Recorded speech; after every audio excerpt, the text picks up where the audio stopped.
Hello दोस्तों, राधे राधे। मैं रीशु आज आपके लिए एक नई कहानी लेकर आई हूँ। विहान को मैं क्या जवाब दूँ, मुझे कुछ समझ नहीं आ रहा है। उसने मुझे मुश्किल में डाल दिया है। मैं दूसरी शादी नहीं करना चाहती, पर वह है कि मेरे पीछे ही पड़ गया है। मुझसे शादी करना चाहता है। मैं दोबारा उन दर्दों को सहन नहीं करना चाहती जो मैं पहले सहन कर चुकी हूँ। अब सब ठीक ठाक चल रहा है। मेरी ज़िंदगी सही दिशा में चल रही है। मैं खुश हूँ और मेरी बेटी भी। विहान जानता है कि मैं तलाकशुदा हूँ और मेरी एक बेटी भी है, 5 साल की। फिर भी वह मुझसे शादी करना चाहता है और मेरी बेटी को भी अपनाना चाहता है। पर शादी करके मैं दोबारा उस पीड़ा में नहीं पड़ना चाहती जिससे मैं निकल कर आई हूँ। विहान पूछता है कि आखिर बात क्या है? तुम शादी क्यों नहीं करना चाहती हो? वजह क्या है? मैं क्या बताऊँ? मेरी कुछ समझ में नहीं आ रहा है। वजह बताऊँ भी या नहीं? बताऊँ भी तो किस तरह? कहाँ से हिम्मत लाऊं? क्या इन दागों के बारे में उसे बता दूं? दाग, हाँ, ये दाग जो मिटने का नाम ही नहीं ले रहे हैं। अब तक ये दाग दहक रहे हैं यहाँ मेरे सीने पर। मैं पहली शादी भी नहीं करना चाहती थी इन्हीं दागों के चलते, पर मेरी अम्मी नहीं मानी, मेरे पीछे ही पड़ गई। वे समझाती, बेटी, शादी के बिना एक औरत अधूरी है। शादी के बगैर उसकी ज़िंदगी जहन्नुम बन जाती है। तू शादी कर ले। तेरे दोनों भाइयों का क्या भरोसा? तुझे कब तक सहारा देंगे? अभी तेरी भाभियों का मिजाज बढ़िया है, आगे चलकर वे भी तुझे बोझ समझने लगेंगी तो। पर ये दाग, मैं अम्मी का ध्यान दागों की ओर दिलाती हुए कहती, अम्मी, इन दागों का क्या करूं मैं? ये तो मिटने का नाम ही नहीं लेते, ऊपर से दहकने लगते हैं समय समय पर। फिर भी आप कहती हैं कि मैं शादी कर लूं। क्या ये दाग छिपे रहेंगे? क्या ये दाग मेरे शोहर को दिखाई नहीं पड़ेंगे? अम्मी चुप्पी साध लेती, फिर रोने लगती, बेटी, इनका जिक्र मत किया कर। ये दाग हैं तो तेरे सीने पर, मगर जलन मुझे भी देते हैं। तब आप ही बताइए कि इनके रहते मैं कैसे शादी कर लूं? नहीं बेटी, तो शादी जरूर कर। तुझे मेरी कसम, मेरी जिंदगी की यही तमन्ना है। आखिर मैं हार गई। मैंने शादी के लिए हाँ कर दी और मेरी शादी धूमधाम से हो गई सोहेब के साथ।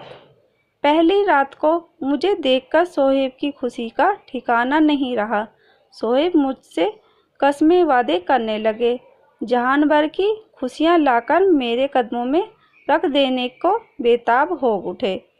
सोहेब को खुश देखकर मैं भी खुश हो गई, पर मेरी खुशी कुछ पलों की थी। शादी के दूसरे दिन ही जब मैं सोहेब की बाहों में थी और ये मुझे चांद तारों की सैर करा रहे थे, अचानक जमीन पर आ गिरे धड़ाम से और करवट बदल ली। मैं चौंक गई। क्या बात हुई? क्यों हट गए? मैंने सोहेब को अपनी बाहों में भरना चाहा तो सोहेब ने मुझे झिड़क दिया और दूर जा बैठे। क्या बात है, आप नाराज क्यों हो गए? ये दाग कैसे हैं? ओह, मुझे होश आया। मेरी नज़र मेरे सीने पर गई। मैं दहल गई। मैंने उसे दुपट्टे से ढक लिया। कैसे हैं ये दाग? बहुत खराब लग रहे हैं। सारा मूड चौपट कर दिया। किस तरह के हैं ये दाग? मैं सोहेब को अपने आगोश में लेते हुए बोली, ये दाग चाय के हैं। चाय के? जी, मैं जब छोटी थी, यही तकरीबन 5 साल की, मेरे सीने पर खोलती हुई चाय गिर गई थी। पूछो मत, मैं तड़प कर रह गई थी। इनका इलाज नहीं हुआ था? इलाज हुआ था और ये तकरीबन ठीक भी हो गए थे, पर क्या? एक दिन इन जख्मों पर मैंने एक क्रीम लगा ली थी, तभी से ये दाग सफ़ेदी में बदल गए। बहुत इलाज करवाया मगर सफ़ेद बन गया ही नहीं। कहीं ये दाग वे दाग तो नहीं जिसका ताल्लुक खून से होता है? ना बाबा, वे वाले दाग नहीं हैं जो आप समझ रहे हैं। ये तो जले के निशान हैं। मैं सोहेब को अपने आगोश में भरकर चूमने लगी। सोहेब भी मुझे प्यार देने लगे। अभी कुछ देर ही हुई थी कि उनका हाथ मेरे सीने पर आ गया। देखकर उनका मूड फिर खराब हो गया। वे दूर हट गए। वे मुझसे दूर रहने लगे। मैं कोशिश करते करते हार गई। वे मेरे करीब नहीं आते। एक ही छत के नीचे हम दोनों अजनबियों की तरह रहने लगे। वे मुझसे नफरत तो नहीं करते थे पर मोहब्बत भी नहीं करते थे। मुझे रुपए पैसे भी देते थे पर प्यार नहीं। जब भी प्यार देने की कोशिश करती दूर हट जाते। फिर सुबह मेरे हाथ से चाय भी नहीं लेते। चाय का नाम सुनकर उन्हें मेरे सीने के दाग याद आ जाते। मन उदास हो जाता। इसी बीच मुझे एहसास हुआ कि मेरे अंदर कोई नन्ही जान पनप रही है। मुझे खुशी हुई पर सोहेब को नहीं। उन्होंने एक फैसला ले लिया था। वह था मुझे तलाक देने का। उन्होंने मेरी कोख में पनप रहे जान को तहस नहस करवाना चाहा। मुझे रजामंद करने में पूरी ताकत लगा दी पर मैं नहीं मानी और जीती रही उसी बच्चे के सहारे। आखिरकार उस बच्चे ने दुनिया में आंखें खोली। मेरा सूनापन कम हो गया। मैं उस बच्चे से हंसने बोलने लगी। अपने गम को भुलाने की कोशिश करने लगी। धीरे धीरे मेरी बेटी मेरी सहेली बन गई। अभी मेरी बेटी 2 साल की ही हुई थी कि यह हादसा हो गया। मैं अपने मायके में आई हुई थी। मेरे बड़े भाई के लड़के का मुंडन था। सोहेब भी आए हुए थे। रात को खाना खाने के बाद सोहेब की आदत है पान खाने की। उस रात वे मेरे मोहल्ले की एक पान की दुकान पर पान खाने पहुंच गए तो मेरी ज़िंदगी में मानो कयामत सी आ गई। वहीं पान की दुकान पर सोहेब ने मेरे बारे में सुना क्या, रंजीशन उन्हें सुनाया गया। मेरे बारे में बातें सुनकर वे चकरा गए। गिरते पड़ते वे घर वापस आए तो मैं उनके चेहरे को देखकर भाप गई कि हो ना हो कोई अनहोनी हुई है। मैं उनके पास पहुंची। पूछने लगी कि क्या बात है। सोहेब कुछ नहीं बोले। मेरे घर चुपचाप ही रहे, गुमसुम। पर दूसरे दिन घर आकर कोहराम मचा दिया। ऐसा कोहराम कि पास पड़ोस के लोग इकट्ठा हो गए। मस्जिद के पेशिमाम साहब, मदरसे के मौलाना और मुफ्ती जैसे बड़े लोग भी बुला लिए गए और मेरे घर से मेरे वालिद साहब व दोनों भाई भी। बेचारी अम्मी भी रोती पीटती हुई आई। अम्मी को देखते ही मेरी आंखों से आंसू छरछर बहने लगे। अम्मी ने मुझे गले से लगा लिया। समझ गई कि क्या हुआ होगा। बाहर घर के सामने चबूतरे पर पूरी पंचायत जमा थी। मौलाना साहब मेरे ससुर से बोले, हाजी साहब, आपने हम सबको क्यों याद किया? क्या बात है बेटा? बात क्या है? क्यों जहमत दी हम लोगों को? सोहेब बड़े अदब से खड़े हुए और बोले, मौलाना साहब, मेरे साथ धोखा हुआ है। मुझसे झूठ बोला गया है। मस्जिद के पेशिमाम साहब बोले, बेटा, किसने तुम्हें धोखा दिया है? किसने तुमसे झूठ बोला है? सोहेब गुस्से से बोले, मेरी बीवी ने मुझसे झूठ बोला है और धोखा दिया है। मेरी ससुराल वालों ने भी। मुफ्ती साहब बोले, सोहेब बेटा, तुम्हारी बीवी ने तुमसे क्या झूठ बोला है? ससुराल वालों ने तुम्हें कैसे धोखा दिया है? हजरत, यह बात आप मुझसे नहीं मेरी बीवी से पूछिए। पूरी महफिल में सन्नाटा परस गया। मेरे अब्बू अम्मी और भाइयों के ही नहीं, मेरे ससुर का भी चेहरा शर्म से झुक गया। मेरी अम्मी तड़प उठी पर्दे के पीछे खड़ी मैं भी सिसक पड़ी। मुफ्ती साहब बोले, बताओ बेटी क्या बात है। मैं ज़ोर ज़ोर से रोने लगी। मेरी आंखों में आंसुओं का सैलाब उमड़ पड़ा। होठ थरथराने लगे, जिस्म कांप उठा। मुझसे बोला नहीं गया। बोलती भी तो क्या। सोहे भी खड़े हुए और गुस्से में बोले, हजरत यह क्या बोलेगी, बोलने के लायक ही नहीं है यह। सिर्फ यही नहीं, इसके घर वाले भी। मेरी अम्मी का रोना और बढ़ गया। मेरे अब्बू भी फपक पड़े। भाइयों को गुस्सा आया, उनकी मुट्ठियाँ भिज गई, पर अब्बू ने उन्हें चुप रहने का संकेत किया। और मैं सोच रही थी कि यह धरती फट जाए और मैं उसमें समा जाऊं, पर ऐसा होना नामुमकिन था। पेश इमाम साहब बोले, बात क्या है, मुझे बात भी तो पता चले। मेरी बीवी के सीने पर दाग हैं, उजले उजले, चर्बी जैसे दिखाई पड़ती है। नज़र पड़ते ही मुझे घिन आती है। पंचायत में दोबारा सन्नाटा छा गया। सोहेब बोलते रहे, यह बात मुझसे छिपाई गई है, हम लोगों को नहीं बताई गई। इतना कहकर सोहेब थोड़ी देर शांत रहे, फिर बोले, और जब मुझे इसकी जानकारी हुई तो मुझे मेरी बीवी ने बताया कि ये दाग चाय के हैं, जबकि क्या, एक साथ कई मुंह खुले, जबकि ये दाग तेजाब के हैं। पंचायत में खलबली मच गई। सोहेब ने आगे बताया, कल मैं अपनी ससुराल में था। वहीं एक पान की दुकान पर मैंने दो लड़कों को आपस में बात करते सुना। मैं नहीं जानता कि वे लोग कौन थे। उनमें से एक ने दूसरे से पूछा कि यार उस लड़की का क्या हुआ। दूसरा बोला कि कौन सी लड़की। पहला लड़का बोला कि वही हाजी हसरफ साहब की लड़की जिस पर एसिड अटैक हुआ था। दूसरा लड़का बोला कि अरे उसकी तो शादी हो गई, 2-2.5 साल हो गए हैं, अच्छा शोहर पाया है उसने। इतना सुनना था कि मेरे होश उड़ गए।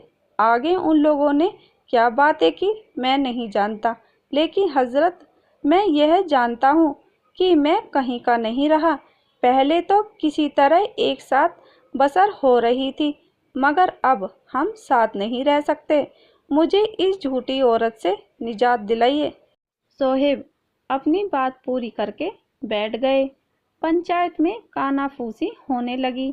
थोड़ी देर के बाद मुफ्ती साहब बोले, हाँ जी साहब, आप कुछ बताएंगे, क्या मामला है, हमें कुछ समझ नहीं आया। एसिड अटैक कब और क्यों। मेरे अब्बू हिम्मत करके खड़े तो हुए, पर थर थर कांपने लगे। उनसे बोला नहीं गया। अम्मी ने भी बोलना चाहा, उनसे भी नहीं बोला गया, पर खड़ी खड़ी रोती रही।